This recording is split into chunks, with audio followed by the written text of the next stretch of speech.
Good evening and welcome to the South African Equestrian Federation's podcast from the horse's mouth.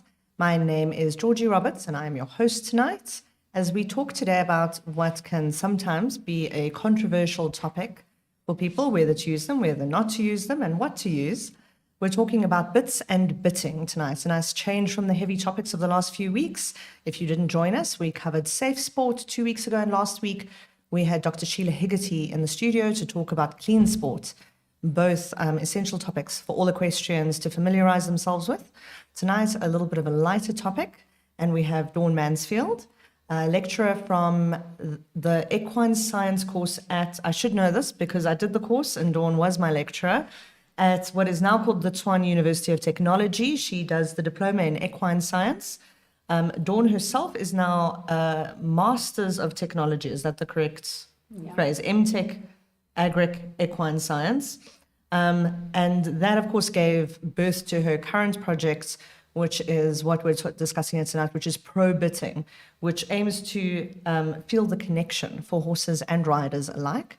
So, Dawn, thank you so much for joining us. Thank you for having me tonight.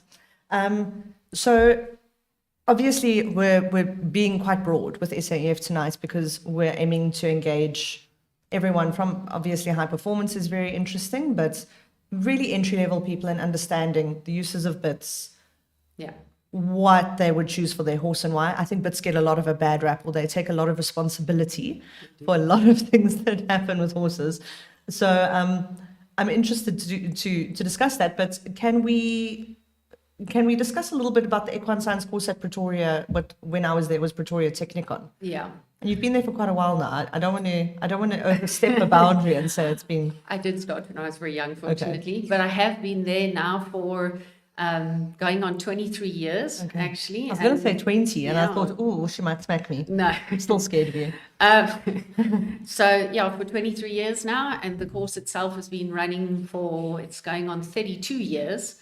It was presented at what was Pretoria Technikon, and it's been Tshwane University of Technology now for about, I think it's going on 20 years. So it's a really good course, and the subjects that I'm involved with presenting, one of them it's now called Applied Zoo Technology, because 3 years ago we recurriculated the course to broaden it a little bit and make it a little bit more inclusive. We, for example, have introduced a subject that touches on coaching and instruction as well. So there's just a little bit more of a broad base in terms of career opportunities and as a foundation for people going into different aspects in the horse industry. And so one of the subjects that's one of my favorite to teach is applied zoo technology. And zoo technology focuses on animal husbandry and handling and training and all. It's a broad name for that. And the subject itself included conformation, tack and equipment, equine behavior, and the disciplines. And when I started sort of focusing on pro-bitting and doing bitting consultation work, I had been in academics for about 9 years. And it really is it makes you a lifelong learner. So I had to do a lot of research. Can you just hold up your paper? I was showing the podcast runners, and I was saying, you can just tell when someone's a lecturer, just marking my homework there. We always make notes. So it does. It makes you a lifelong learner, and I think horses make anyone a lifelong learner. They really do. But it's nice. That's a very good thing. Yeah. And having to sort of study and prepare and put together the work, the content for all my lecture notes and so forth, it gave me, first of all, a really nice broad base in a lot of topics in the horse industry, which I think has really helped me when it ultimately came to focusing specifically on bitting. Yeah. And when I started to teach the bitting, I also thought a lot about how can I kind of break this up so that it's a little bit more because there are so many different types of bits, and to try and teach my students the names of every bit and so forth, I thought that's not the most practical way of doing it. So I figured if I rather try and break down a little and look about the mechanics of how it works, try to look at it a little bit more logically, understanding it as opposed to learning that it. If somebody were to hand you a bit, you could possibly look at it and think, well, if I understand that this is how something works, I can then think a little bit about how I might apply that and what type of horse I would ultimately use it on and so on. So that's where it all started. And it led to, well, the other passion I have was for studying confirmation, and that's what I did my master's degree in. And all of that sort of came together, and it put me on this path of then I decided in it was 2012, to 2008, sorry, to start with pro-bitting, and and I've been doing it since then on a consultancy basis. So when you say you combine two of your passions, being confirmation and bitting, I mean the mouth confirmation is quite a novel way of approaching bit fitting, whereas before we would just go, it's running away like a steam train, throw a piece of twisted wire, please don't, I'm joking. So whereas now people are going, oh, well, let's have a look inside and see what's going on. And you don't think about horses as having internal confirmation, but of course they do. Exactly right. So when we did look at confirmation, we always sort of spoke about the external features of a horse's face, but there was never really that much discussion about the head and the mouth in terms of how that might affect choice of bit. So that was something I really started to take a look at. And I have to admit, like with anything, I've learned a lot from the horses. Horses are great teachers. So over these years, I've had my hands in a lot of horses' mouths.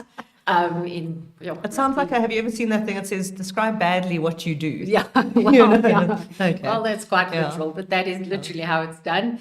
And, and then, so I've got to feel and see a whole lot of different things. I've been exposed to a lot, and I've learned a lot from that. And I have to admit, some things that I probably would have taught as gospel, maybe when you were a student, I've come to realize. Do I get a refund? Maybe. I've come to realize, we need to reshape our thinking a little bit about it, or develop our thinking a little bit about it. And so to get back to confirmation and the horse's head, so my analogy for it is, and it's ironic because I've got a thing about people's feet, but everybody has 2 feet, and we all have, well, most normal people have 10 toes, but the shape of them, the contour of them... That's very footist of you, Dawn. Any amount of toes is fine. It's very different, okay, between different people. And as a result, the different type of shoe that you might like or that you find comfortable, I might not find comfortable. And even if we were the same size. Exactly. Yeah. So I found that to be a little bit the case, or with the way I describe it for horses as well. Their basic mouth conformation is obviously the same, but it varies a lot in its features from horse to horse to horse.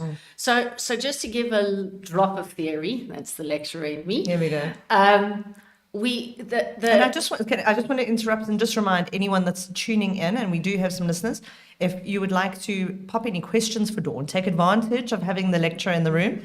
You can ask her, try and keep it limited to bits, ideally, but confirmation questions, I suppose. But please pop your questions in the comments box of the live chat. Sorry, carry on. Yeah, so any bit or bridle system puts pressure on one of 8 places on the horse's head and in its mouth. So this is also kind of how I digested it for myself. For our external, that's the pole, the sides of the horse's face, the corners of its lips, and the curve, the curve groove or the lower jaw. And then inside the horse's mouth is the tongue, the bars, and the roof of the mouth, okay, predominantly, and to some extent the lower jaw inside the horse's mouth. Now, what I started to look at is to see how those features in different horses differ significantly. Okay, so in other words, for example, the shape of the roof of the horse's mouth. Some horses is very curved. Some horses have got very prominent ridges there. Others is ruler flat and very fine ridges. The corners of their lips are very different. Some are super thick. Some are even the full width of my thumb. That's really? How thick. That's amazing. Really, and turned in. So there's a lot of fleshiness on the inside of the horse's mouth, and the wrinkles or the grooves in the corners of the lips. Some are very superficial. Some are very deep. Just as some examples, and the bars of the horse's mouth. That's the bone the bit puts pressure on. Some of them are very fine, some are flat, some are arched, some are ridged. And so there's a lot of variety. And what you sort of start to see is, or what I've come to believe is that to some extent, how the horse experiences the bit pressure is influenced by their head and mouth conformation. Must be, yeah. So I have to say one other thing though is and I think it's important in context of tonight's talk, is we all know from the horse world that there are lots of things that contribute to Absolutely. any horse's performance at any time. It's a holistic. It is a completely holistic thing, and that's always important to realize and always important to be aware of. So when I comment or say the things that I'm saying now, or like when I'm talking to somebody, when I'm doing a consult, I'm distilling it to focus on what we're doing, which is we're making the assumption the horse is sound. Exactly. Okay. And you there's I'm maybe jumping the gun a little bit, but it bears mentioning right from the start, is there's no substitute for, good care of the horse, good husbandry and good schooling, good training, good coaching, and all the rest. So if someone does phone you and say, like, I've got an issue, my horse is throwing itself over backwards, I'm sure it's the bit. Is that the first port of call? I mean, I know as a rider and as a coach, that's my first port, is I'll say, oh, has a vet seen it? Is it okay? Is this? I do. If that's the sort of question that you presented with, it's not always quite so dramatic, but sometimes it is. And then I do ask. I would like to know, but I obviously as well, if I go there and I see the horse and I think to myself, I in this case, I really don't think the horse is or the bit is the primary problem. You always refer, and that's a good thing. I think that's happening more and more in the horse industry. There's a lot of cross-referencing. And we're working together. Exactly, and I think that's equally important, that one says, have you had this check? But my thing would be is I always say, I'm going to give you feedback based on what I'm seeing for the bit. But always realize it's not a quick fix. I also always say that if I had that bit that was the quick fix, that it was a switch and I could flick it and it was all, I'd be rich and retired. But I'm neither. So we've got to keep looking. So I think just to touch base on that, absolutely. I think it's something we made a note of lower down, is like, check your horse's feet, the back, make sure the teeth are done. All those other things, and it's so important. Yeah. And then check your and fat feet are in the right shape. then you can streamline, and so you can look at this as one cog in a wheel. It's a very important cog, but it's still only one cog. So that's just in the context of some of the things that's going to be, the replies and explanations for things. So coming back to how the conformation of the mouth can influence the horse's response, it's one thing. It's one cog, but it is an important cog. Miss Mansfield, we've got a comment here from Corinne Jordan saying, hey, which I'm sure is directed at both ma'am and her classmates.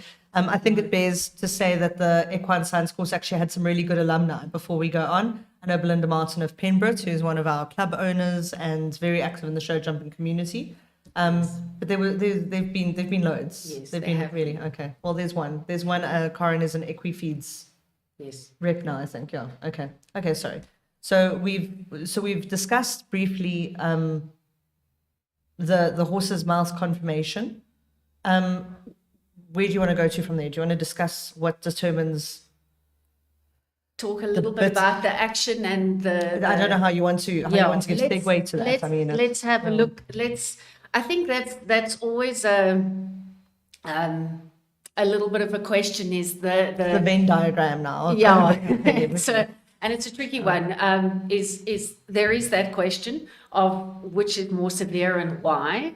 And one of my ways of explaining it is I always I use a scale of 1 to 10, and I sort of try, if somebody asked me how strong would you say that bit is, this is my way of sort of relating it to them, and I'll say on a scale of 1 to 10 it's a 1 or a 2 or a 5, and pretty much we don't really want to go into the 9 and 10 on that scale, because then we've crossed the line and there's probably a lot more wrong that you need to get sorted out, but it's definitely not going to be helping you do that. So if we were to look at the lower range of that scale, a bit that I would score as a sort of a 2, a 3, a 4, that we generally looking at our snaffle family of bits, okay? And that's quite a big family in itself, all right? But it essentially is the group of bits that don't rely on much, if any, leverage action, okay? So leverage would be bringing in your pole pressure and... That's what we're also we're gonna I'm being the deconstruct a little bit, because I think there are a couple of things that's where I think there's maybe a little bit of a misconception, a little bit of a, so if you were to start with the range of snaffle bits, in other words, let's call those bits, they don't have a shank action. So do you want to hold that up to just show people what just so we can get a little bit of a classification here. So those would be our snaffle types of bits. That's a loose ring. This is an egg butt. You get D-rings and fulmars. They're all in the snaffle family of bits. So they don't really rely on much leverage action. Okay. And then you get... So the rein goes directly to the bit, which is directly on the bars all the time. So your cheek piece attaches there and your rein attaches to the same ring. So the distance, this is my simple way of explaining it, but I think when it comes to something like this, simple is good. So the distance between where your cheek piece attaches and where your rein attaches is a fairly short distance. So there's very little lever. There's very little leverage, okay? As soon as we start to get into bits where there is some sort of distance between where your rein attaches, where your cheek piece of the bridle attaches and where your rein attaches, we've introduced a degree of leverage action. And as soon as you have leverage, the force exerted is a little bit stronger on whichever point it's being exerted. Okay? And then you get fixed leverage, which is where the palm family of bits comes in, put it that. So it doesn't move. It's fixed leverage. And then you get what you call your sliding leverage bits. That's the terminology I like to use for it. And this is really where you go into your gag family of bits. So this is a ring gag and, ending on your rope gag. So the gag would be between the pilum and the snaffle on your scale of... you see, this is where the misconception comes in. So to some extent. So essentially, on that scale, your bits that have got leverage, I would always put 5 and above, put it that way, okay? And then we'll clean up a little bit where they fit in that range. Anything without any particular leverage action, I always score sort of more down in your sort of 2, 3, 4 type category. All right. So and the reason for that as well is, besides the leverage, which increases the force that the bit exerts on the point, is these types of bits, palm bits, curb bits on double bridles, and the various gag options, increase the force on one or another pressure point, or they increase or apply force to more than one pressure point. Okay, so a snaffle generally is either corners of the mouth, depending on the horse's head position, or the tongue and the bars, inside the horse's mouth, all right? Whereas a curb or a palm bit and a gag bit, we start to get a little bit more pole pressure, and it's interesting which of the one exerts more, and it's the gag. And that's interesting. It is interesting, and that's one to maybe we can chat a little bit more about that. I'm just thinking, like you would probably see more people, being nice to their horse by electing to go into a gag before a pilum. They would, and see, this is where it gets a little bit interesting, because it's not really about which one would be right or wrong. This is also a little bit where it starts to get a little bit more, in my mind, a little bit more bitting for function. In that, if, for example, let's just use this one as a bit of a reference point. A palm is quite a strong bit. But they're also not all created equal. So there's a few things that need to be, I suppose it's about also, like when you say bitting for function, are you looking purely for breaks, or are you looking to lift ahead, drop ahead? Okay, yeah. Exactly. So this is where it all gets a little bit more, yeah. So I'll try and answer that question first, then I'll come back to We're both getting so excited. We're like, oh my God, there's so much to discuss. There's so much to discuss. Yeah. That's where it gets challenging. So I also like to sort of simplify it, to be honest, if we have to think what we do use bits and bridles for. In an ideal world, we wouldn't need to, but we do, and that's just the fact of it is. One aspect of it is for control, for regulating pace and steering in some degree. I think it's the safety of the spectators often. So that's one aspect. And the other aspect is, I like to say, it's to influence or to the horse's outline or enhance. Yeah, functional. Okay. Posture when we ride, okay, and that's open to a very broad description. It's not necessarily, let's just leave it at that, at a very broad description, so we can have the horse working in what is biomechanically the most optimal way for it to carry, for it to be a strong horse, a healthy horse, a sound horse.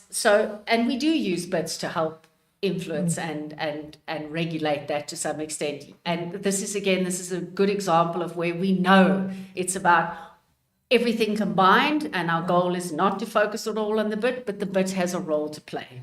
And I think it's look, there's also obviously the safety elements. I think the interesting thing whenever we're discussing, which is like a bit of a welfare issue, like where's the line between kindness and cruelty, is I think it's really important for us all to remember we all learned at some stage. Absolutely. And everyone who has learned how to ride a horse has probably learned so at the detriment of some very generous, kind horse. Absolutely. So let's do I don't think we can go with the first do no harm. Let's do the least possible harm. Exactly. And that's actually a very good point, and it leads into what we want to say for this. So just to address that a little bit as well. So if we look at a fixed leverage option, which is the Pelham, and as a general grouping of bits, and we know that most Pelhams are fitted with curb chains, or all Pelhams are fitted with curb chains. These days we use back straps as well, but let's go for the curb chains.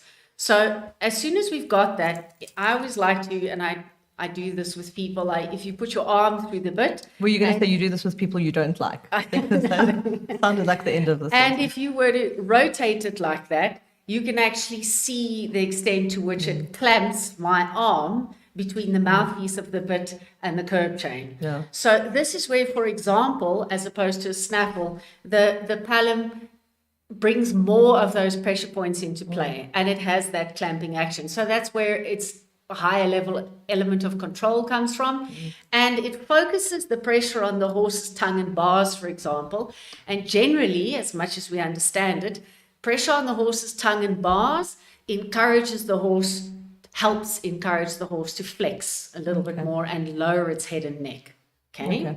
So now to look at this in your comment that you've just made of the welfare aspects and trying to provide as much comfort as possible. One of my favorite sayings to say all Pelhams are not created equal. So as some examples, first of all, you get different lengths of shanks, okay? So the longer the shank, the stronger the leverage. That's just, simple maths. And I just know from a dressage perspective, I can't speak for the other disciplines, but there's a limit, obviously, on the length of your shank. But ironically enough, it's actually quite long. Oh, really? Yeah. But okay. 5.5 or 55 millimeter length of shank and 75 millimeter length of shank are fairly standard. So this one is a 55 mil shank. For example, 75 mils would be 2 centimeters longer. Much longer than that when we start to get to a 10 centimeter shank below the mouthpiece. Okay, and that's why saddle seats riders usually a longer use those. one, and a longer shank above the mouthpiece as well. We call it the purchase. That influences a little bit the degree of pole pressure that it puts. Okay. So those are things that can influence it. But this is the part for me where I think we can create some awareness, and I think it can make a very big difference to quite a few horses. Is I like when it comes to choosing the bit, and let's say, for example, we are going to put the horse in a Pelham, and maybe it's a junior horse or it's a child pony or something like, whatever the reason might be, and we do want to be using something that's a little bit stronger. We need to bit the mouthpiece to suit the horse. And we need to be aware of the things that have changed and the developments that have been made in terms of the design and manufacturing of bits, which has come a long way. It's changed dramatically. It has. There's been a lot of research done. There's been quite a lot of money put into it. And these days, and we have access to that in our country, there is some really well-made bits. Okay, and this is an example. So this is a ported mouthpiece, what we would refer to as a ported mouthpiece, but this is the actual name for it is a happy tongue, or bomber blue happy tongue. So traditional ports back in the day, and still now, if you go into and buy an old double bridle if you go and buy a factory manufactured copy, you'll see the port is shaped, it's quite narrow, it's a little bit higher in some cases, and most especially on either side of the port, the edge to it is actually quite sharp and it's narrow. Now, theoretically, you are supposed to port a bit to allow space for the horse's tongue. Now, there's no tongue. Well, not one that I've seen, that's for sure. So instead of making space for the tongue, it ends up pressing down into the tongue, those two edges. Now, that's a simple thing. So when I do my little demo and I put the horribly made palum bit on with, for example, that traditional, and I do this, the person will flinch. They'll be like, what did you just do to me? And then I'll take something that's better made, and there's, as I say, in more modern bits, that's the case, because they've studied, they've looked at it, and they've thought, okay, this needs to conform to the shape of the horse's tongue as much as we can to provide tongue relief and to prevent the top of that port, as an example, from hitting the roof of the mouth. Then when I put it on and do this, the person, no change in facial expression. And so when that's rotating, the port is not meant to touch the palate. No, it's not meant to touch the palate. And you can actually see, if you can see on my arm there, that is roughly the width of a horse's tongue. You can see it conforms to it. And if you do this, you can go and trial this for yourself at home. You will feel the difference. Yeah. And that's a simple thing. So for me, that's an important thing. And another one, as in staying in the palum family just for now, is straight bar metal palums, for example. That one exerts a tremendous amount of pressure on the horse's tongue because there's nowhere for it to go. Between the curb chain and the mouthpiece. And it's sore. So, this is why we've moved away from using things like that and going for these things that mouthpiece-wise is more comfortable for the horse. And in my mind, if the mouth is a bit more comfortable, surely the horse is going to be a little bit more tolerant and more responsive to the added pressure.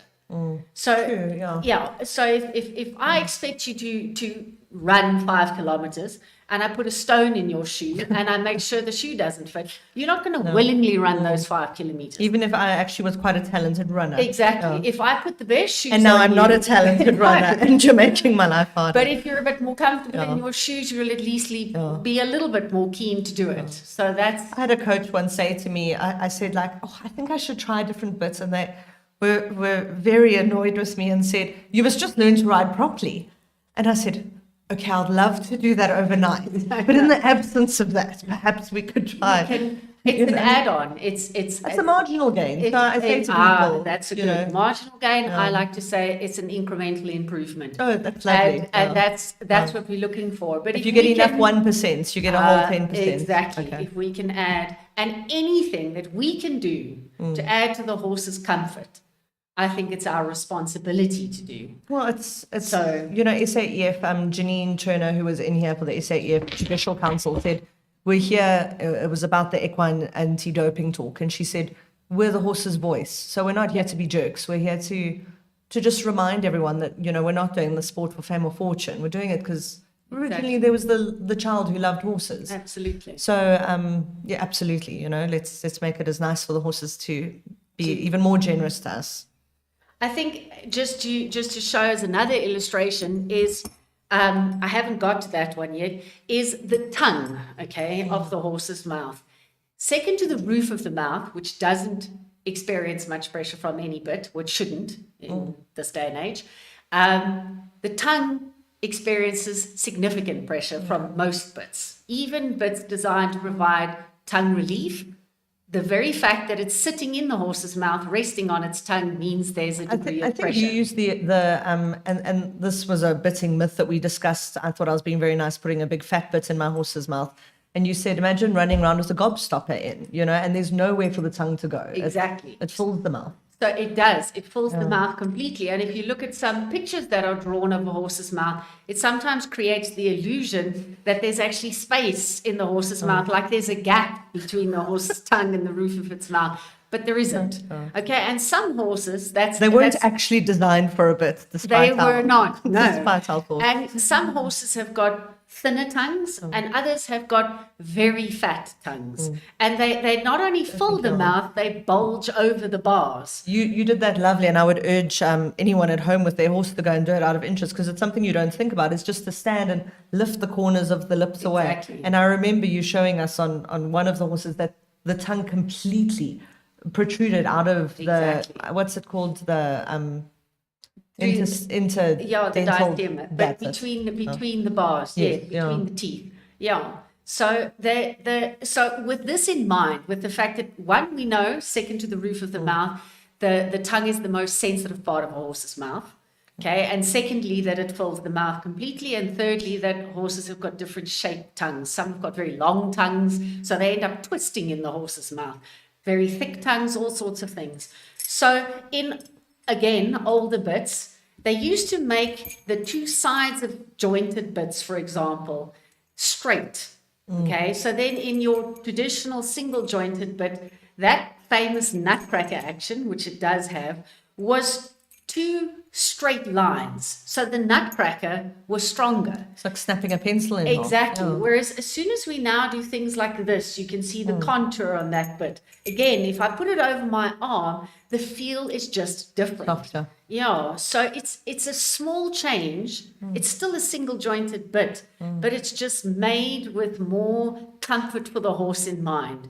And intelligent design. Exactly. And having gotten to see a whole lot of horses and put different bits in the horse's mouth, that horse, same rider, in that moment, and to see sometimes those changes, you can see the fact, if the horse, in my mind, if a horse changes its behavior or looks a little bit more relaxed, literally 5 minutes apart in the time it took us to change, and then the same rider riding the same environment does the same exercise, and the horse looks a little bit calmer or a little bit more relaxed or a little bit more willing, then to me, the horse is telling us, this feels more comfortable. Yeah. And again, I'm speaking purely from the bit perspective.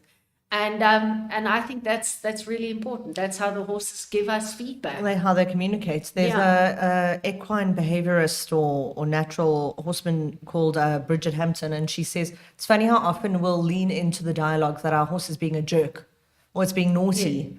And a lot of what you're describing, because I'm thinking the horse it's not being evasive, it's communicating and saying, like, there's nowhere for my tongue to go. There's pressure everywhere, and it's something as relatively simple as a kind of shaped bit of exactly the same design that's still a loose string, single jointed snaffle. Can make a difference. Massive difference. Exactly.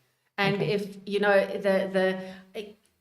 there's always more than one potential reason, but just looking at the mouth specifically and changing simple things like that, it can make taking the stone out of the shoe. Yeah. Exactly. Okay. Exactly right. So we discussed what of the horse can dictate, so like a thicker tongue, a lower palate, wider bars, narrower bars. Yes. What are the defining factors looking at a bit that's going to make it more or less severe? We discussed the length of the cheeks. So the whether or not it fits into as a general category, whether it fits into a bit that's got leverage to it or doesn't have leverage to it. That's the first deciding factor. Yeah. So that sort of separates. I want to preface this discussion by saying this is assuming, which is not a given always, that this bit is the right size for the horse. Okay. And I would like you to touch base on that. Yeah, that's another one. We'll get to that. We mustn't forget those ones. We'll talk a little bit with fitting with that. So in terms of whether you've got your leverage action or not, that does make it stronger, okay, because it increases the force that the bit exerts. And then a few other factors come into play as well. So the comfort and the shape of the mouthpiece, as I've just explained, and let's address the question of the thickness of the mouthpiece. So yes, the theory is, and it's true, that if you have pressure exerted over a broader surface area, that pressure is more distributed and therefore it is less severe, which is true to a point though, within the context of bitting. Because if we do end up having an overly thick bit in the horse's mouth, there isn't space for it. And something else that's very important, often when bits get too thick and they're solid, they also get very heavy. I had one of the original double bridles that came out from Germany, and I saved money. It was so expensive. And I think you were the one again who told me I was having an issue with my open horse, and you said, just go weigh the bridle. And I think those bits weighed. The combined weight of double bridles with some of the traditional ones was about 8 to 9 kilograms. I didn't want to exaggerate, but I thought my double bridle weighed about 7 kilos. The whole thing together, So that's one of the things that we've sort of started to realize as well. And let's tie an anvil on the head and ride it uphill. That's a great... And again, this is just thinking practically. If I take that piece of metal, so a thick, heavy piece of metal, and I hit you on your arm there, okay, where your bone is exposed, it's going to hurt. If I hit you on the bridge of your nose, you're probably going to hit me back. Now, for some horses, for example, that have got very narrow bars, I think their experience is like it's as sensitive as the bridge of your nose and very susceptible to damage. So if we go too thick, which then becomes too heavy, it can't be comfortable. So we've sort of distilled that down a little bit. Obviously, the other extreme of getting too thin can also be contraindicated because then it's focusing the pressure all in one point. But if we sort of go within the middle bracket, so the question then invariably is, what is the middle bracket? So I like to look at between 12, 14, and 16 millimeter bits. So just because that's usually the next question, where do you measure it? So we measure, and in the dressage rules, for example, because dressage is obviously the strictest in terms of governing bits, it's also described like that. The thickness of a bit is measured just inside the bit rings or inside the shank, for example. So if it was a single joint, you'd be looking at that diameter there. Okay. So that's 12, 14, or 16 millimeters. I think is a good range. This, for example, is 14. That's very average. 16, a little bit thicker. If we're looking for a little thicker, 12, a little bit thinner. And I don't generally go much outside of that. So, and I think if we start to put things like that together, we don't make it too heavy. That's the other thing. A lot of design changes in bits are focused on making things lighter. So, for example, Springer bits, they've changed the material. It's about 5, 6 ago, if not longer, where you'll see it written on the bits. They make it out of a new material now. It's a composite material as well, but it's a lot lighter than what their original bits were, because they've just come to realize that I think that ups the comfort level for a horse. Plastic bits or synthetic bits can also be lighter. Bomber makes bits out of titanium now, which is a very light material and durable material. So the bottom line is... It's ironic when a lot of horse riders actually have titanium plates in themselves.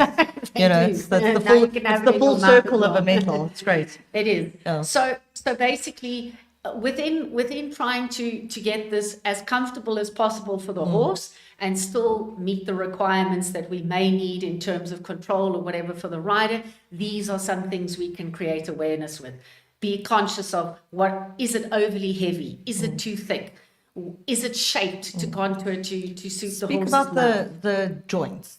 So the first time I saw, I think this was years ago, the first time I saw a double jointed bit, I was ready to call the SPCA. Okay. So generally speaking, I'm going to use this mouthpiece as an example. We refer to single or double jointed bits. So single jointed is what most people would refer to as a snaffle, and these are double jointed bits. Now, first of all, you get a whole lot of different kinds of links. In the middle. In the middle. So probably the most common one would be the elliptical link. But even that, in modern bit designs, they've gone to a lot of trouble to shape that link. I see now, now, like, I know it hasn't been that recent, but that the shaped link is just on more and more bridles. Yeah, and it's made a difference. Yeah. Exactly. So some of the copies of those that elliptical is this big walnut looking thing. And that's just not comfortable on a horse's tongue. Whereas in others, it's set at a bit of an angle, it's contoured, it's shaped. So again, it's a simple thing, but if we choose that over the poorer made version, we are upping the comfort for the horse. We're still using a double jointed bit, but it's a more comfortable version. Now, generally speaking, with double jointed bits, it's got a bit of I call it a wraparound effect over the horse's tongue and bars. Whereas when you've got a single jointed bit, you've got the more nutcracker effect, which then compresses the tongue and focuses some of its attention on the bars. Okay? Or, depending on the horse's head position, the corners of the mouth. Okay. So, as a general rule, it's accepted these days that double jointed bits are the friendlier option, and I would support that. I think it gives a little bit of a better profile, and it shares the pressure. I think anything that doesn't focus the pressure on one thing in particular is invariably the better choice. So, and well shaped. And also the joins of how all the links are joined together. Yes. So in our factory manufactured copy bits, these links there are very big. And that can end up hitting the roof of your horse's mouth. Whereas if it's made like this and shaped more correctly, it makes a significant difference. So, those are things I think that we can change, and it does add to the overall comfort. Is that a rolling nugget that's in the middle there? So that's one of the variations you get. So is it just like a blanket no for dressage riders? A roller in the middle of a elliptical is dressage legal, but amazing. Not multiple rollers. So that you get some that have got the link is a different design and it's got rollers in it so that the horse has got something to play with. So that's when we start to get to the little bit more technical side of selecting a bit for a particular horse is what is its preference, and do we want more movement? Do we want less movement? Do we want more stability? Do we want less stability? And that starts to get, so when we start to Q&A the rider, or, what is your feel? Is it a horse that we would refer to as being a bit heavy or a bit dead in your hand, or tends to overbend and go behind and avoid the contact? And then, we've now got quite a few options that we can sort of start to lend ourselves towards. For that, we'll generally look at this family of bits. Or for, the horse that tends to be heavier, we'll look at that family of bits. And then I see you have that's my favorite bit in the whole wide world that Dawn has in her hand there. That's just my go-to. It's called a barrel roller. Yeah. I love that it's kind of simultaneously stable and supple in the mouth. Exactly. I think that's really. So I put this in the family of I call it, and this is bitting according to Dawn. Don't come on! Don't come for her. I put it in the family of like molded mullins and Nath type bits, because it profiles like that to a point. It doesn't fold any further like a jointed, but folds completely. This goes to there.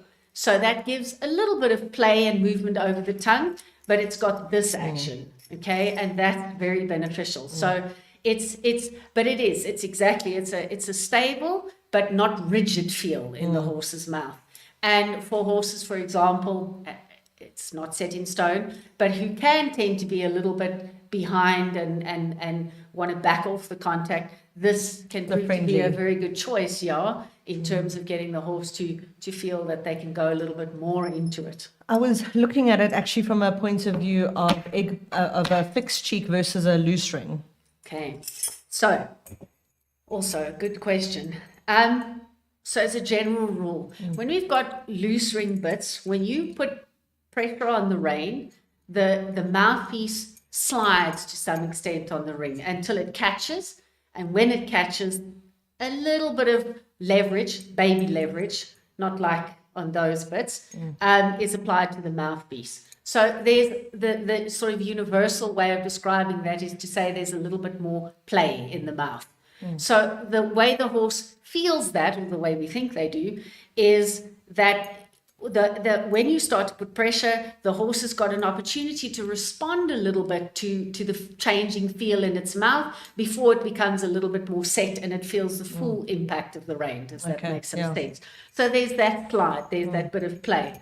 Whereas with a fixed cheek in a snaffle like that, the on-off switch, especially the on switch, is a little bit more direct, immediate. Yeah. So as soon as you put pressure on the rein, the horse is going to feel it, and the release of pressure, well, it depends on the mouthpiece, can be a little bit more delayed or a little bit more immediate. But here's the thing.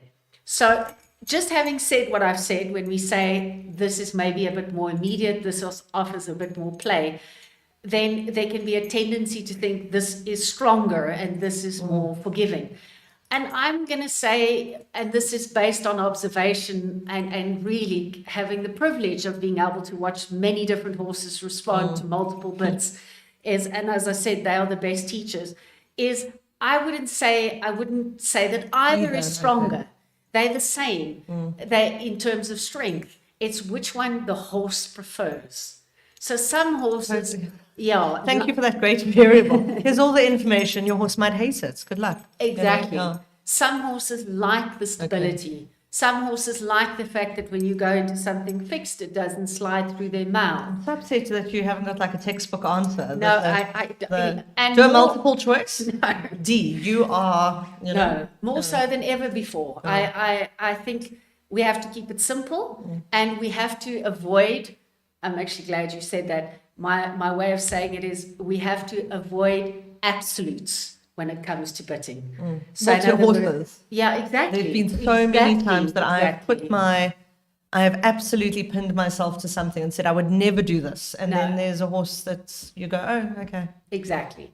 So, and I quite enjoy getting proved wrong every so often. I think it says if you aren't a humble person, your horse will make you one. They definitely will, once a week and twice on Sundays.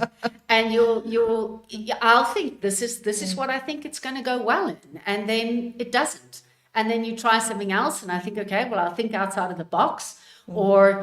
And I love that. I love it when coaches give input in this as well, because I think, again, the more holistic it is, the better. And they might say, have you tried that? And I think, okay, well, I'm not sure, but I'll give you a let's see. And then it works. And I think if the horse's response, the best bit for the horse is the one it goes the best in. So our responsibility is to understand basically in terms of strength, where do we fit on that scale? Secondly, to pay some basic attention to have we chosen a mouthpiece that fits as best it can, that features some of those comfort features like the profiling. Legal for your discipline. Is it legal for your discipline? Then we've given this due attention. Yeah. And then, I think we are meeting the horse halfway. I think the other very hard thing about all of this is you're saying, the one's got a more direct, can have a more direct response. Depends the hands that are holding anything, Absolutely. So that's, and that's, so it's a tricky thing because you could go and fit for a horse and see one person ride a horse, but if, the next person comes to sit on the horse and they've got a slightly different whatever, Definitely. I'm taking a gap to remind everyone that Dawn is available for questions and answers. We do have a question for you, Dawn, from Rolene Blumhoff, who's showing Queen and a show jumper. She says she has a horse with the gentlest mouth. However, a rubber sees you grabbing and holding on for dear life. A single joint makes him snatch. It says Volky, which I'm assuming is a typo. Gives you a bit of control, and bit with rings like a Portuguese is too strong. He has a small mouth, but it's wide. Is it naughtiness or schooling when it comes to snatching? Brilliant. Thank you for all of that information. That's a tricky question to answer, but I appreciate the question because I'm gonna answer it how I would normally. So first of all, it's very difficult to say that it's a singular thing. Okay, so there's multiple things that could be. Does your horse have 4 legs? Really? to that behavior. Then I'm also going to say, so often I hear from people when they say, I've tried different bits and so forth, we tend to generalize and say ring bits, or these are often referred to as Portuguese and so forth, or I've tried the snaffle, or I've tried that. And I try to distill it a little bit, because there's a wide variety. Exactly. And the question that we try to answer when you do a little bit more focused bit fitting is, what part of it is the horse resisting? Is it the mouthpiece, or is it the action of the cheek piece? So my goal, as I said, the first thing is to try and figure out what mouthpiece best suits this horse. Okay, and then the cheek piece is more a little bit about giving the rider the control that they're looking for, or trying to, influence the basic posture and so forth. So to attempt to answer that question, when we've tried different things, like, for example, if we were to try 2 different snaffles in a horse's mouth, or try 2 different mouthpieces, but the one mouthpiece is on an egg butt and the other mouthpiece is on a 2.5 ring. You're not comparing apples and apples. Exactly. Okay. And that's where our problem sometimes comes in. So and those are often, because those are the 2 bits I had in my car. Exactly. So I'm giving the rider 2 horrible options. So, in order to be able to give a more accurate answer to a question like that, is that's what I need to start to see. And then I'll invariably ask, can I see, what you've used, or see pictures of what you've used? And then I can see for myself, okay, this was perhaps, again, as an example, maybe the ring bit, the 2.5 ring or whatever, or the Portuguese that they were using, had a single jointed mouthpiece. And in this particular design, in ring bits, we don't like single jointed mouthpieces. And the reason is it gets to there, then it rotates, and the single joint is very likely to run along the roof of the horse's mouth. And they've actually done some research studies where they've shown that this can happen. That's amazing. So I will, for example, not use a single jointed mouthpiece on a ring bit. Okay, as a first choice, preferably not even as a last choice. So in order to be able to say how much the bit is contributing, those are the sort of things we need to distill to some extent. And that's where it gets interesting.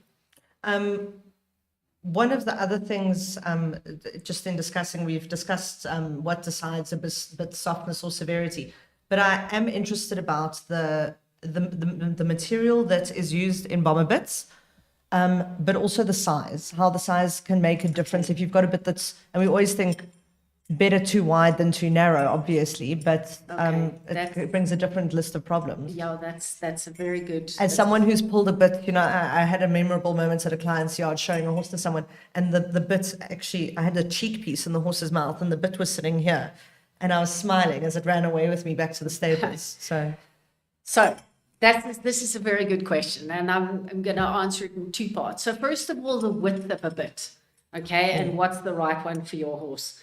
So first of all, because that's also usually the first question, is how do you measure it again? So you measure it from inside the bit ring to inside the bit ring. That's how, when the factory gives the measurement of a bit, that's how it's measured. All right, now, traditionally, we used to refer to bits in inches. A lot of riders still do it, but bits are no longer manufactured in inches. None of the major bits broken away from colonialism. We have. Yeah. Well, yes, Americanism. They still refer to it in inches, but which is actually a good thing, and I'll tell you why. For 2 reasons. One is because if we made bits in, let's go for the 5 and 5.5 inch. My analogy is that would be like it's a size 6 and 8 shoe. And if you're a size 7, we're terribly sorry, but either go for too small or too big, but that's all we can do. So now bits are made in half centimeter increments. So you can get as small as a 9 centimeter bit, 9.5, 10, 11, and so it goes up. So 9 centimeter bit for a great day. That's the smallest one ever was for a miniature pony. And they're evil, so they needed it definitely. So first of all, so that's how they're made now, in half centimeter increments. So we can be very specific in the fit. So now what is this specific fit? So, because that's the other thing I get a lot of. If I'm asked about bits, I invariably get said, my horse is a 5.5 inch, which is essentially also like saying that everybody in the world has a size 6 shoe. That's it, which they don't. Okay, horses can vary a lot in the width of their mouths. So we can actually measure that now.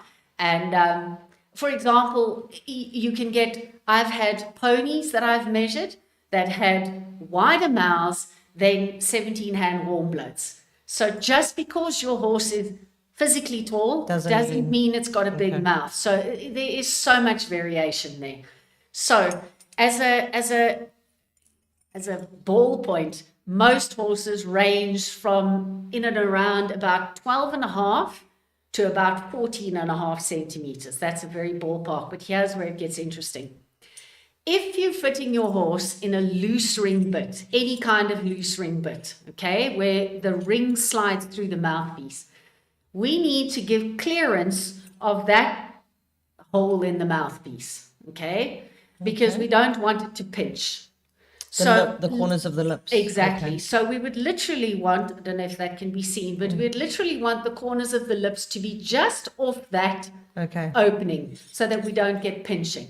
All right, on both sides. Like you said, your really fleshy lipped horses, you would have to really think about giving them some extra space. But never more than the diameter of that little gap. Okay. Okay, because then we end up with too much of the bit sticking out. Okay. All right, on both sides, obviously. We want clearance on both sides. So if I measured your horse at a 12 centimeter mouth, for example, I would bit that horse in a loose ring bit in a 13 centimeter wide bit. That's to give basically 0.5 centimeter on either side to give clearance of those rings. Okay, but if it was an egg butt snaffle? If it was an egg butt, we actually want the bit to sit flush with the horse's cheeks. Okay. So, with the corners of the lips. So, I would fit the same horse in an egg butt in at least 0.5 centimeter, even a centimeter smaller. So you're not going to have, it's not a universal size. And if we were to put that same horse, so this is a little bit of probably of interest to dressage riders when it comes to your double bridle and curve and exactly, and the curve in the bradoon. If we have a bit that has a fixed mouthpiece and fixed cheek pieces, it would even be smaller. Okay. So then if I measured the horse at 12 centimeters, it could even go in a 12 centimeter bit, or 125, 12.5 at most. Because when you put a jointed bit in a horse's mouth, as soon as it's in, it changes its shape like that. Oh, that's interesting. And that makes it slightly narrower. So the exact same horse can have different bits, and they can differ by as much as 1.5 centimeters. Even I've had cases of 2 centimeter difference in the bit, depending on which bit I'm fitting. Really interesting. So an event horse, for example, could have 3 different sized bits for its day to day. Exactly. That's amazing. So that's quite an important thing to just be a little bit aware of. Is that it is an important thing, because if the bit is too narrow for the horse, you obviously are going to get pinching. And if the bit is too wide, I think that's even a bigger problem in some ways, because you get a lot of pull through, especially in loose ring bits. The bit slides right out of the horse's mouth, and then you end up with the links and so forth not sitting where they're supposed to. Because they sit over the jaw. And over the bars, and we don't want that. So size of bits, and that's another example of the things which I really encourage, is we now have this available to us. We can be that particular in the fit of the bit, in the size of it. So, that's a simple box that we can tick and make sure that it is. I know that you said we're lucky to have you in studio today because you're on a cross-country bitting tour next week. Down to the Western Cape. So, I mean, these not only is mouth profiling available around the country, but if people did want to measure their own horse, they could order a bit and get it couriered to them. Yeah, they could get. Yeah, they can, and I mean there are ways of measuring. You can in a very, very simple version of it. You can take a dial rod or a chopstick. You can put 2 pieces of paper on either side, or 2 pieces of cardboard. put that in your horse's mouth, press the cardboard up against the corners of the horse's lips, and then measure the distance between it. That would at least give a ballpark idea. Okay. But it's really just more about, at this stage, if somebody takes a picture of their horse from the front, you can get if you're a little bit if more there's used to something for looking at it, scale. you can give some sort of an idea.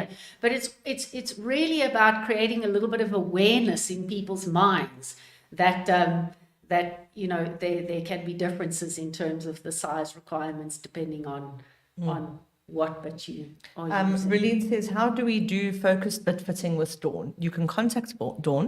Yes. Do you want to give an email address or? I can give my email. It's probitting@gmail.com. Okay, great. Thank you. And then I've got a question here from someone saying, what is the best bit to start on a young or new horse? A new horse. That's a nice question. Yeah. I'm also going to give a bit of a general answer, but for the most part, I like to go for either a double jointed bit, a well-conformed double jointed bit, so like a well-shaped elliptical, or I'm a fan, this is the barrel roller is one of my options for starting a young horse. And obviously your synthetic bits like a nath or a molded mullen is also an option for starting a young horse. That sort of family. Like you say, a molded mullen, because I remember in the old days we used to go buy those big fat rubber snaffles. Very different now. And now it's that beautiful tapering in the middle to make the space for the tongue. Shaped. Yeah. So exactly, okay. and not too thick, and it offers a degree of flexibility. So and whether I would go loose ring or fixed cheek, as a starting point, would depend a little bit. I know it's difficult to tell with young horses when you first start, but I always ask, or I try to get a bit of a feel from the rider, even if you've just done a basic starting work with the horse. Does the horse lend itself a little bit more towards being feeling a little bit more rigid in your hand? Then I tend to go more for jointed, a little bit more play, or a loose ring type option. Or does the horse tend to show a tendency to go behind and be quite light? Then I'll rather go for the synthetic bit, flexible, encourage the horse to take the contact, or the barrel roller with an egg butt, so we give it some stability. And one other point on that, I also, when I put the bit in the horse's mouth, especially a young horse that hasn't had it before, watch what the horse does. And it's fascinating because some horses you'll put in a join and they'll play and they'll play and they'll play and they'll play. You take it out and you put in a barrel, for example, and the horse settles. It rolls its tongue. It's like swallowing your own saliva. It feels comforting when you're nervous, like I was doing before we started this podcast. And then you just went into lecture mode, and then that's a good sign. Yeah. And then I'll go, well, that it seems to be that what it feels more comfortable in. So that's when I go for keep it simple. So that's the answer, is I either go in those two families, and which one I choose, whether I go for the more sort of fixed mouthpiece without a join, would be horses more showing a tendency to being too light, and jointed for those that are showing the tendency to be a little bit heavy. There's a couple of other things that we still want to touch base on. My favorite personal thing is common bitting myths.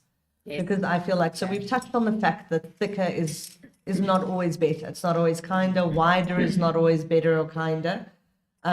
Single jointed is not always nicer. What are some of the other things that you think people need to be aware of with that? I think two things would be quite nice to answer in that one. So and they relate to each other. So another thing that is, I think, a little bit misunderstood sometimes is the concept of pole pressure.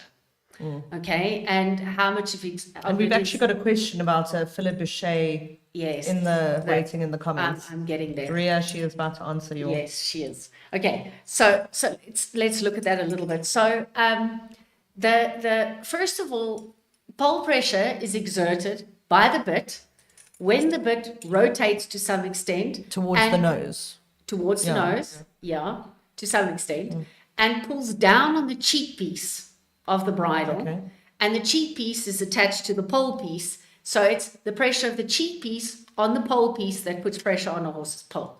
Okay, that is important. So it's not the metal of the bit in the horse's mouth, it's leather on the horse's pole that is the source of how that pressure is transferred. Okay. So first of all, and it was actually, I think it was Muir Schuler that did these tests, that did some research on it. They put a strain gauge to try and test the degree of pole pressure. And the findings were really quite interesting. Okay. So first of all, the degree of pole pressure is not as much as what we thought it was. Okay. So they found that on average, the degree of pole pressure exerted by bits that exert pole pressure, and I'm going to answer that question in a minute, is about 20% of the tension on the rein. Okay. Okay, so the force put on the rein. Now, obviously, if somebody's pulling hard on the rein, that 20% is more, so then there will be more pole pressure. So, but it's not quite to the extent that I think we initially thought it was. Okay. Having said that, there is a degree of pole pressure pretty much whenever you put the bridle on, because the bit hangs on the bridle, okay, which is why the recently designed, when I say recent, it's over the last 5 years, and the anatomical bridles and the pole pieces that are designed, which I'm very much in favor of. Is that a good? It's not a woo-woo thing. It takes the pressure from it doesn't press on the horse's ear cartilage, and it does offer a degree of pole relief. And I see a few of them are also much broader to go with the thickers. To spread the pressure a little bit. I don't like it when the padding is too thick because I think the horses get hot. Okay. But the principle of distributing that pressure and allowing for that pretension, they call it, that just from the bit hanging on the bridle, on the cheek piece transferring to the pole, has been sort of met by some of these, let's call them anatomical bridles. Now, as regards to which of the bits put the most pole pressure. So remember that range is about 20 to 30% of the tension on the rein. So the upper end of that are ring gags. Sure. Okay. They do put quite a bit of pole pressure on, because when it does that, when it rotates through, this is pulling down. So, and any gag bit, ring gag bits or rope gag bits, which is a pulley leverage, it puts pressure downward on the pole and upward on the corners of the mouth. You're compressing the horse's head. Exactly. Now, the dominant force there is the up on the corners of the mouth, because metal on tissue in the mouth is always going to be a stronger force and a greater discomfort for the horse than what leather on its pole outside of its mouth, if that makes sense. But still, there is some degree of force. So gag bits, ring bits do exert pole pressure on a horse on the pole. Palm bits do to some extent as well, especially if you've got I can see there's actually a lot less play there than not on as the much. ring. If the curb chain brings some pole pressure in as well. Can you please flatten that curb chain? It's really upsetting. Yes, that's a good thing to do. You must roll Always out turn your curb chains Yes. until they're flat. Okay, so when you use a curb chain on a palm, it does also add to the pole pressure, but remember that pole pressure is still only a percentage of the pressure that's applied to the rein. And things like the filet-boucher. Okay. So that's also called a hanging cheek. Yes, just before we get to that one. Loose ring bits also exert a degree of pole pressure. Yeah, they're actually found in these tests. So the only bit that doesn't exert pole pressure is what we refer to as a drop cheek or a hanging cheek or a fillet boucher. It actually provides negative pole pressure. It's the only one that registered negative pole pressure. That's amazing. Yes, it is amazing. So when it turns, because a hanging cheek has got, now that's the only one I didn't bring as a Google demo. Don't be lazy. You can go and Google it. But a hanging cheek has a little projection and an eye to which your cheek piece is attached, and then a ring for attaching the rein to. It doesn't have any shank below the mouthpiece. So it's the shank below the mouthpiece combined with above that creates your fixed leverage. So the hanging cheek, it is regarded to be, on my scale, we'd put it at about a 4, in terms of strength. It is a little bit stronger, a little bit different in its action, in how it's suspended in the horse's mouth, put it that way. But when it turns like that, it actually, and if you go and look now, and anybody who's got a hanging cheek should go and do, when you go and look, if you put pressure on the rein tomorrow, have a look at the cheek pieces of the bridle, and they're actually going to bulge just slightly when you put pressure. Look, if you pull really hard and the bit turns very far in the horse's mouth, then that changes. But with, call it regular rein pressure, you'll actually see the cheek pieces will bulge slightly, and those bulging cheek pieces actually provide pole relief. It's the only one that registered negative pole pressure. Just talking about well-made bits and bulging cheek pieces, I just love the top of the pelham that is angled outward. Good observation as well. So that's another. These are all the little boxes, the little things that we can do. So again, I don't know how many of you have stood in front of your horse, but you should. They don't have square heads. Okay, they have rectangular shaped heads. And again, if you buy the older versions and the routine manufactured bits, the shanks and the cheek pieces are straight above. They don't angle out like that. This is the camera she should aim the bit at. Let's have a look. So I can show it like that. And this is actually a really important point, so I'm glad you raised it. If that is not angled out, what ends up happening is invariably the top of this ends up pushing the horse's lip into its premolar, into its first tooth. And that's uncomfortable. And if you've got warm bloods, tend to be more so. But even Arabs that have got fine muzzles and then their heads they have really very broadened, triangular heads, Arabs. that is uncomfortable for the horse. So this is a simple design change, but it makes a big massive difference. We do have another question for you. Before we get to that question, there are a couple of things that influence bits, and I don't want to go into this because, of course, everything influences a bit, including the plastic packets on the side of the arena. But there was what's SA Dressage Champs at the moment at Fourways Riding Centre for anyone who's in Gauteng and wants to watch. But there was a comment that said, today my impulsion came from the flapping flag that was down by. Thank you. Things that also influence bits that I think if you can just brush on how people should be aware of them. Martingales and nosebands, I think, are the two that spring to mind most. And I remember you saying to someone, "Why are you using a flash noseband?" And they said it came with the bridle. So, okay. So let's start with the nosebands. So there's actually been quite a lot of research done on nosebands, and probably the first and most important thing to say is we do not want to use them too tight, but we know that, and there's been a lot of attention given to that, because we don't want to clamp the horse's mouth shut. So from a bit perspective, I like to say we need to answer the question of, before we tighten the noseband, and when I say tighten the noseband, I'm never referring to tightening it too tight. I'm just making it sit that it sits. We need to make sure that the bit fits correctly first. In other words, the right size and adjusted at the correct height in the horse's mouth. Oh, that's another. That's another one we must come back to.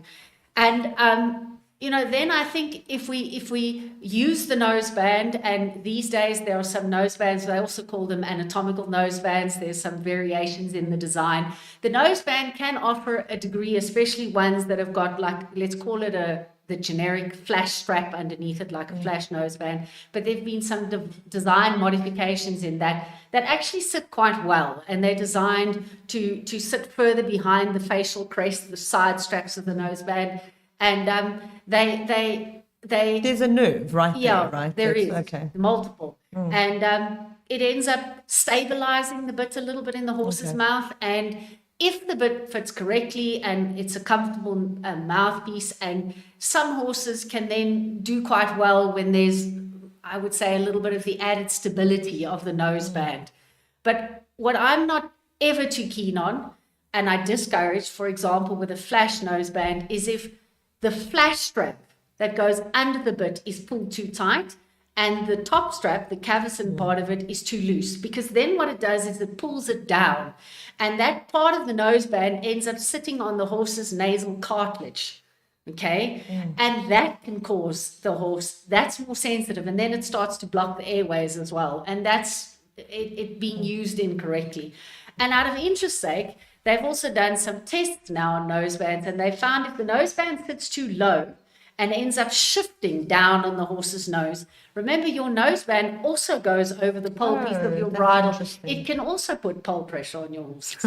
So again, it's a bit of a generic answer, but a better quality noseband fitted correctly can offer some stability, and some horses can respond quite well to that. Okay. But that would be I'm not a fan of the noseband, the old type of drop noseband that sits too low down on the horse's nose. Yeah, I think we've got better alternatives now. But that's just an opinion. And I think it's something just to note. It's always, and I'm sure you're up to date with it, but I know that every time I look at a dressage rule personally, there's been a change. Yes.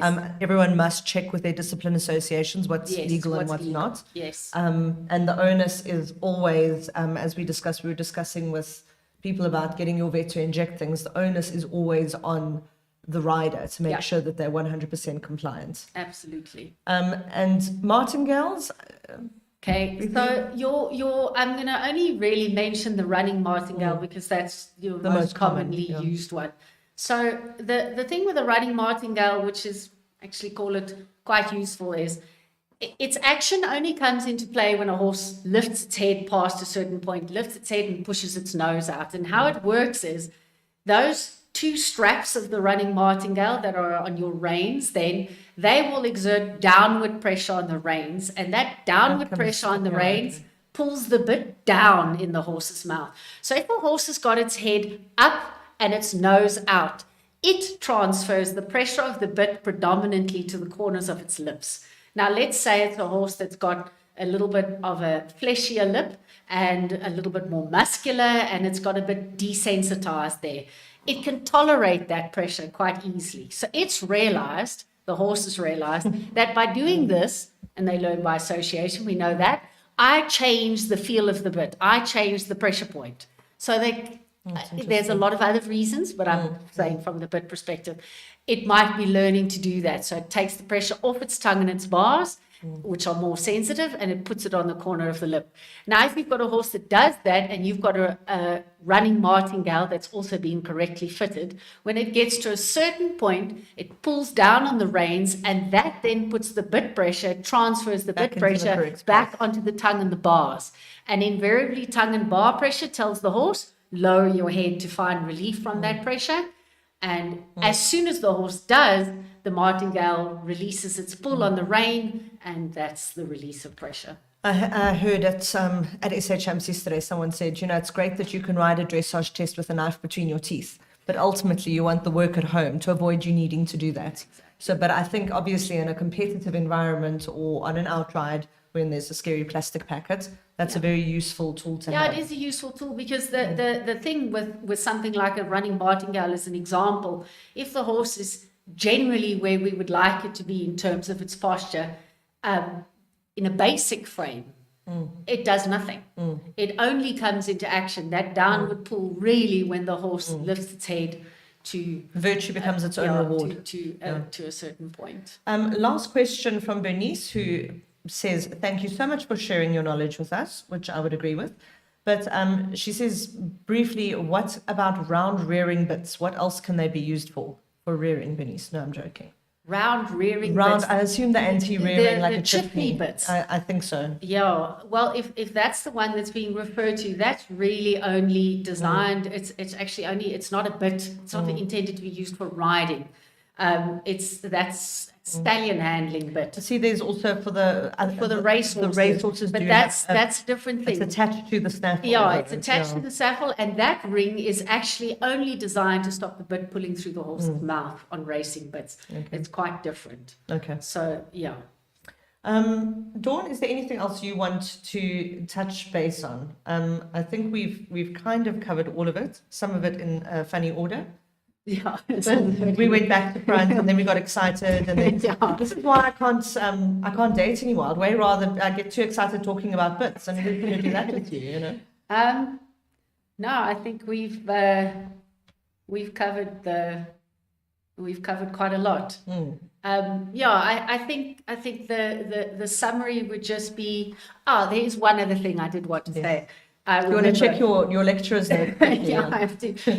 I spoke about adjusted, that's another frequent question I get asked. So I'm going to give you a little bit of a very useful tip here. So the famous wrinkling question, okay, how many wrinkles? So at the corners of the horse's mouth. At the corners of the horse's mouth, yeah. So now, unfortunately, some horses, for example, that have got very fleshy lips and deep grooves in their lips look wrinkled really easily. Okay, I say a little bit like my skin when you get a little bit older. So it's not bulletproof, okay, in terms of we want one wrinkle. So what is, or 1.5 wrinkles, but as I said, that can be quite a difficult thing to gauge. So what I also always encourage people I only have half wrinkles. No, neither do I.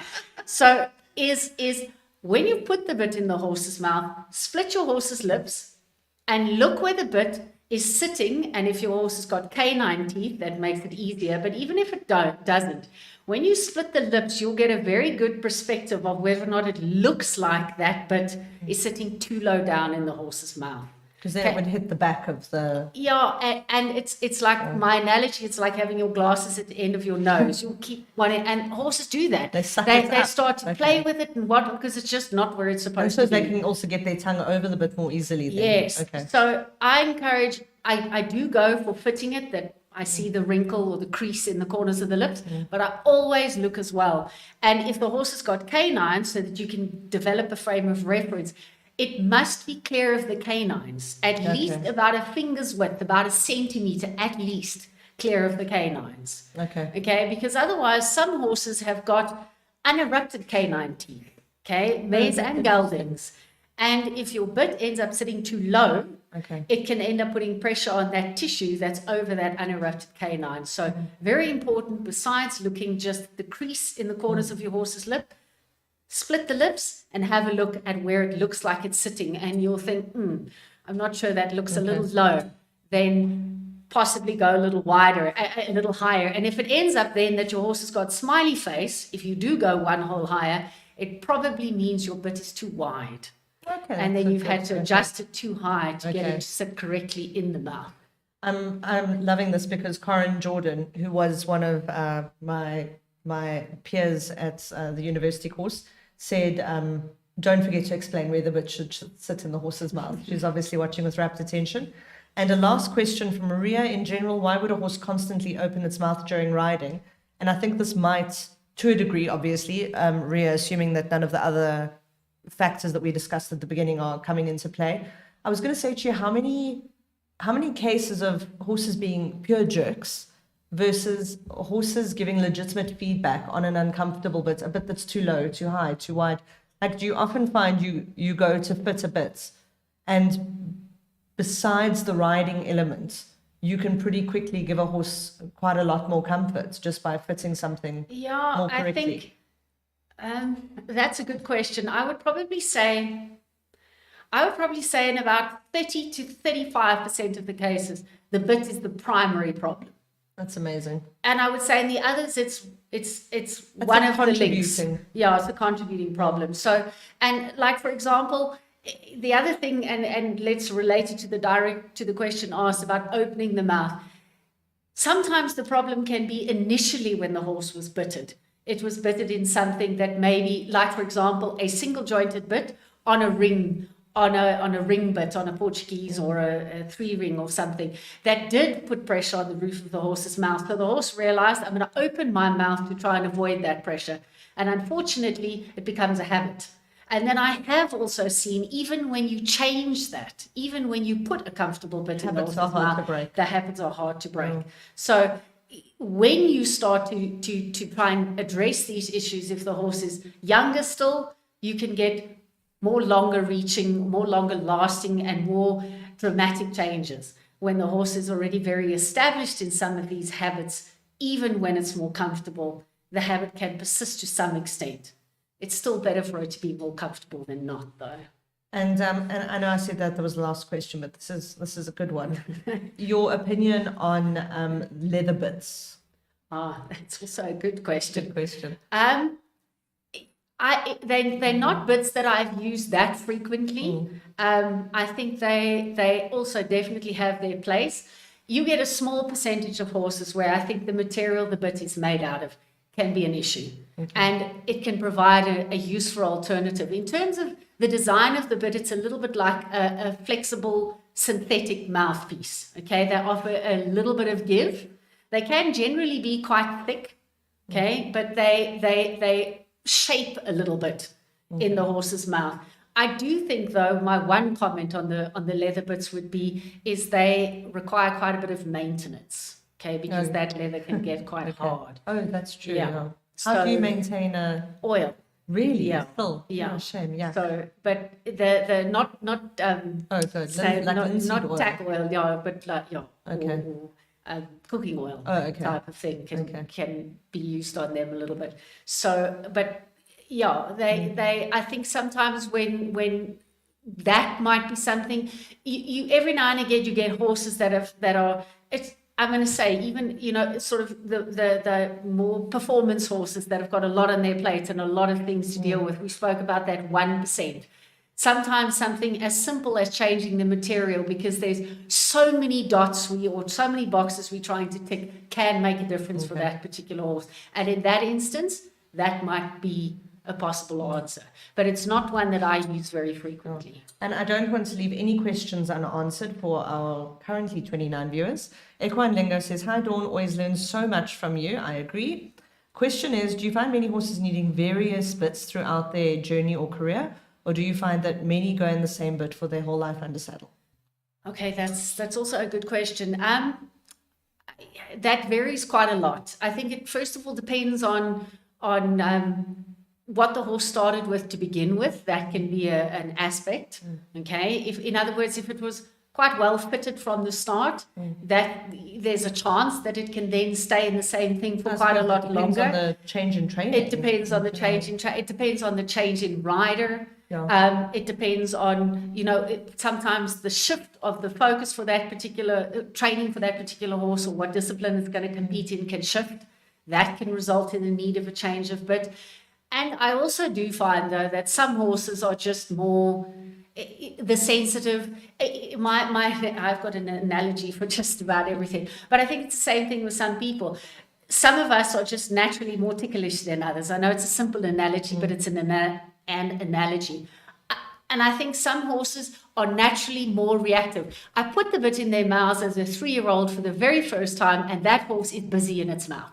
And I'll do another horse on the same day that's 3 years old in the same yard, same environment, whatever the case is, and the horse is quiet from the start with what I put in its mouth. And you change it and it's still quiet. It's like, I really don't mind. I've bitted some horses where it really is inconsequential to the horse. They're fine.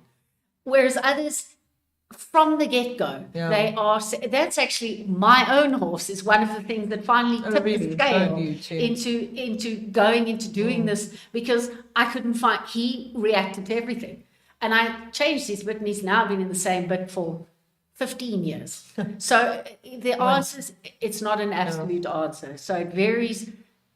Different horses and shifting requirements. And one other thing I will say as well, I've also had the fortune sometimes of bitting the same horse that was sold to a different owner, and the requirements change. Totally.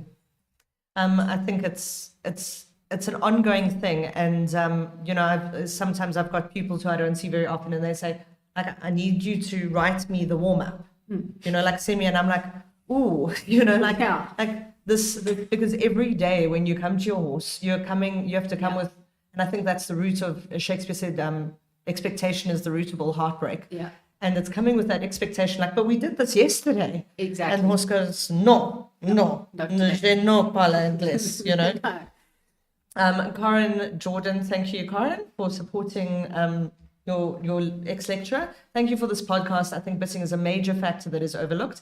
Many people tend to stick to 5 or so bits, but there are so many other options these days. And I think a lot of the time, and I can say this as a rider, we land up sticking with those bits because we spent a great deal of money on them a few years ago. So we land up, the second horse that I put in a double bridle, the first double bridle I tried it in was the last double bridle I bought, because the initial commitment is a $7,000 outlay. Then, without having access to an idea like this, which is so great, you know, and you go like, well, I can't make that commitment if I don't know if it's going to work, and I can't go and borrow bits to try unless you go and the premise of pro bitting, just to touch on it quickly, is that you come out to do the mouse confirmation, and you give people some bits that you think would try, and they get to. And we trial ride while I'm there, and that's also evolved over time. And that's to give the first indicator: is it more a yes or a no? It's always nice to, and especially when I do it locally, then I can leave the bit. And I like to get feedback from the coaches. Because they see the horses regularly.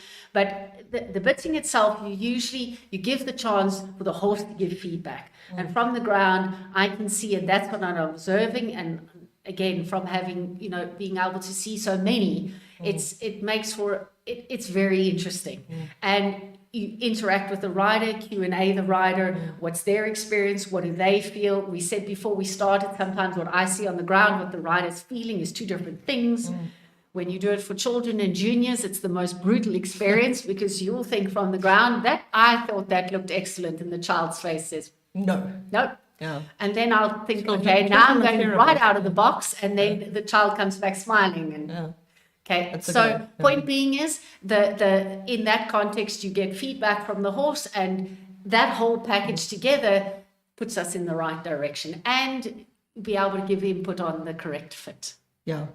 I can't remember who it is, but they're talking about dressage shows and competitions, and it was Nuno Oliveira's or someone who said that the horse is your strongest judge. Yeah. You know, because they will tell you if you're doing a good job or not.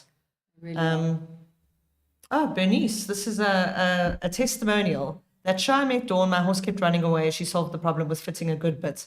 You're going to be flooded now. People are going to be. In fact, I want you to fit my horse before I compete tomorrow. If they chance, thanks. I need expectations. I need Bernice. Stop it. I want you to come fit tomorrow morning before we go off. And Dawn, if people are interested in the Equine Science course, where can they find information about the subjects and things? They can go to the TUT website, which is www.tut.ac.za. Okay. And they can also make direct contact with me. I can give you my TUT email address as well. Okay. If that's fine.